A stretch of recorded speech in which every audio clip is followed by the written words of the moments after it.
Ricouers, in the spirit of analytical philosophy, wishes to split narrative structure into two dialectical components of utterance and statement. This is a surprising move, considering his commitment to Heideggerian phenomenological existentialism, but it does link up to some elements of Heideggerian reflections upon assertion and interpretation, which also manifests analytical tendencies, e.g. The primary significance of assertion is pointing out, Heidegger being in time, 154. Assertion means no less than predication. We assert a predicate of a subject and the subject is given a definite character. Heidegger, 155. Assertion means communication, letting someone see with us what we have pointed out by way of giving it a definite character.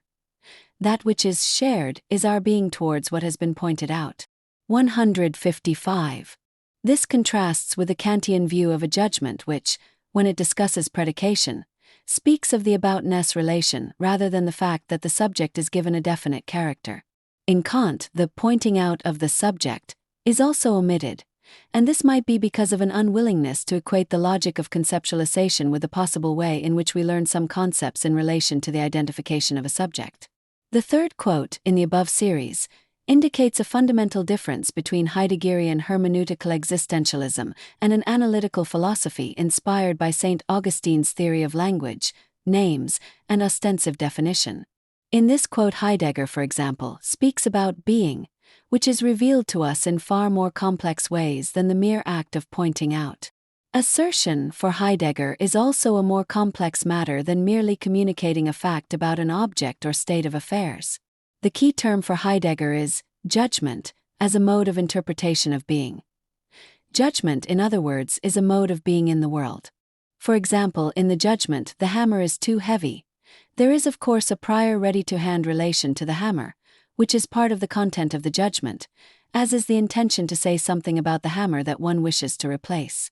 The hammer, as a consequence of this judgment, becomes something present at hand, and it is at this stage of the proceedings, Heidegger argues, that properties emerge.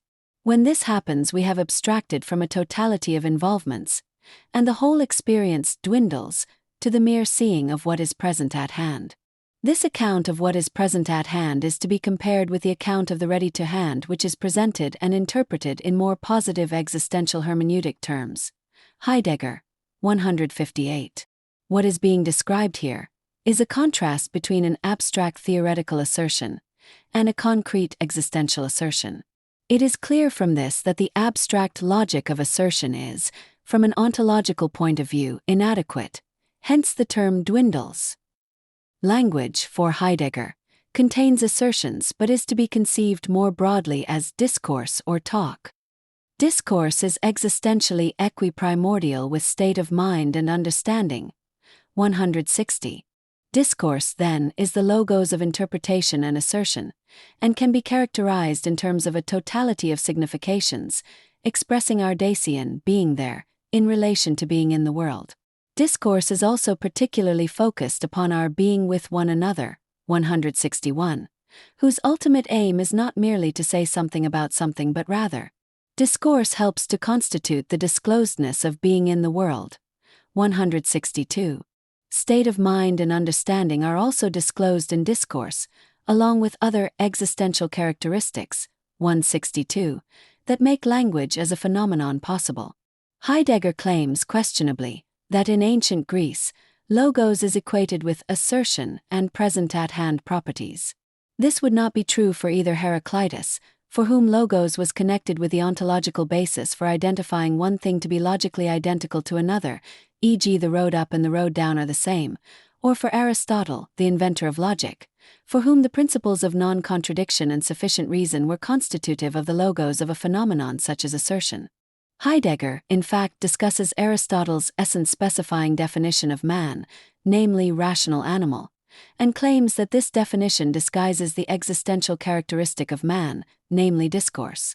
Aristotle, however, specifically amends his first definition to rational animal capable of discourse in a later work, where he relates this definition to his hylomorphic framework.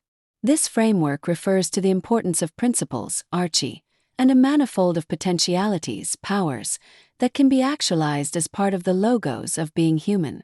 Logic, therefore, for Aristotle, was never a technical techne device designed for the purpose of analyzing what Heidegger referred to as present at-hand properties, but rather a rational activity very much connected to the ideas of arche, arete, and episteme.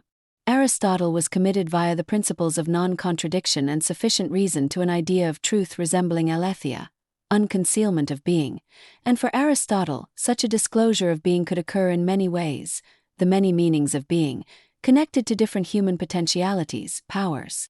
Heidegger claims that it is not just what is ready to hand and its circumspect form of concern that is juxtaposed to what is present at hand, but also a form of concern he calls care, that manifests itself partly in our concern for others.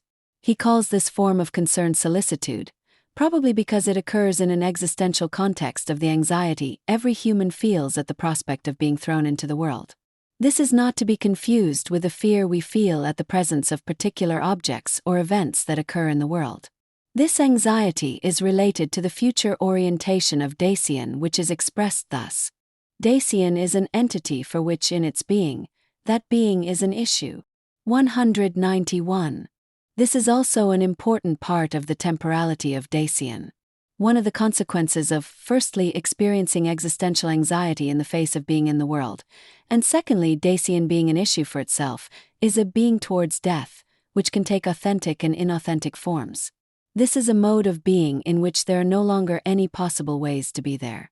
In this final state of our being, we are transformed into an entity present at hand. Everyone, in virtue of the fact that they are a form of life, sush, must universally and necessarily end in this state, die. But nevertheless this is my fate, and is to that extent singular and individual. Death is the last event on the journey of actualizing my possibilities. At one point in being and time, Heidegger acknowledges that Dasein is life, sush, 246, and this merely raises once more the questionable relation of his work to hylomorphism and its commitment to knowing sush, forms of life. The problem of the ontological characterization of fictive discourse is not discussed in the above Heideggerian terms, but rather, curiously, in the analytical terms of the self-reference of a grammatical sentence which takes the form of an assertion. The fictive text, Ricouers argues, presents itself in present tense grammatical form, yet at the same time unrelated to the real presence normally implied by assertion. Ricouers, in the context of this discussion, curiously claims, preterite loses its grammatical function of designating the past. Page 65. And he elaborates upon this line of argument in the following manner. We have the right to speak of the absence of temporality in fiction. Page 65. This, of course, does not follow at all on any reasonable principle. Ricouers claims that the respective discourses of the narrator and the characters of the plot are dialectically related. There is, however, no doubt that, in fictional narrative, the narrator is narrating in the past tense, but this is obscured by Ricouers' claim that it is not the past as such that is expressed by the past tense but the attitude of relaxation, of uninvolvement. Page 69. An alternative explanation for the impression Ricouers is attempting to describe above is that what we are dealing with in relation to the narrator speaking in the third person is psychically distanced from the characters being spoken about, in much the same way the historian is, when describing the events that are historically important, indicating not uninvolvement but rather a kind of objective involvement that one is prepared to defend with objective argumentation if called upon to do so. There does not appear to be any disruption of the tense system of language, as Ricouers suggests. Page 72.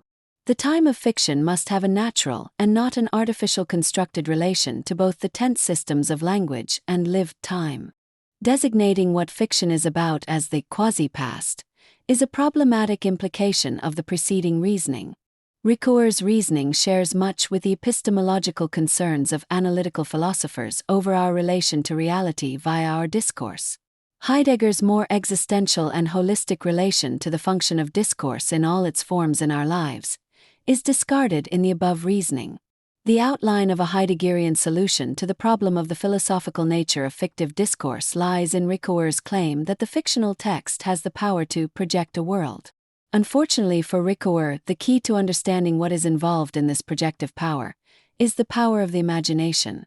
Furthermore, this power is conceived of in the spirit of everything is possible, rather than in terms of the Heideggerian account of Dasein, and its power of understanding possible forms of life and ways to be.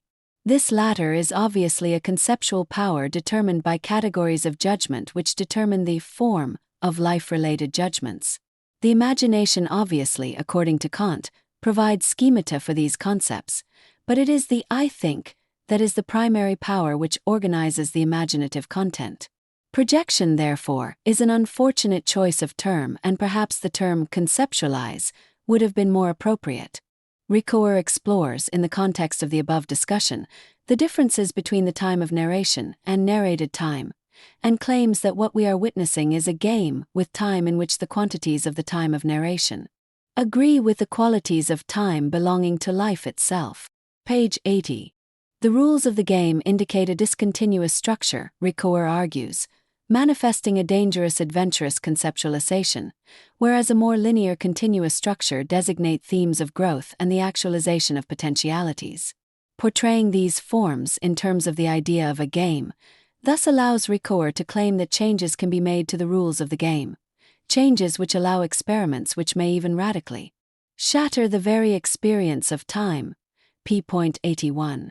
In such experiments, the voice of the narrator is given peculiar qualities which may not be easy to describe, using our rational categories of evaluation. Ricouers fixates upon the term point of view, which, as modernism has matured, has modified and attenuated its meaning to such an extent that it can tolerate the possibility of describing it in terms of the shattering of the temporal structures of our experience. Ricouers invokes Aristotle's central and controlling concept of character, and its intimate relation to action and thought. For Aristotle, these three organizing features of mimetic narration together constitute the represented basis for the organizing of time in what is narrated. This is done in such a way that there is a commonality of structure between this narrated time and the lived time of our experiences. Ricouers discusses Kate Hamburger's claim that it is third-person narration that is best able to represent the above structure, which also enables the narration to proceed in the spirit of know thyself, a spirit Ricouers prefers to characterize in terms of the inspection of what goes on inside minds. Page 89. This form of characterization may, however, be an unnecessary interiorization of what is primarily the thought of an active agent engaged in external action. The voice of a narrator is sometimes characterized in terms of omniscience, but this may be an overreaction to the universal and necessary quality of the voice that may be commenting on ethical matters in accordance with the telos of a plot in the spirit of a Greek chorus. The term point of view has come to suggest a relativization of values, which does not easily integrate itself with a universal voice pronouncing over the possibility of necessities. The Wittgensteinian concept, worldview, perhaps escapes this kind of integration problem. Ricouers concludes with the claim, on the whole, the two notions of point of view and voice are so inseparable that they become indistinguishable. Page 99. The notion of point of view obviously shifts the ground of inquiry from the question, what is being said, to the question, who is speaking? And this shift tends to marginalize the world that is being conceptualized. The focus is then on the source of conceptualization, which is actually just one technical aspect of fictional narration.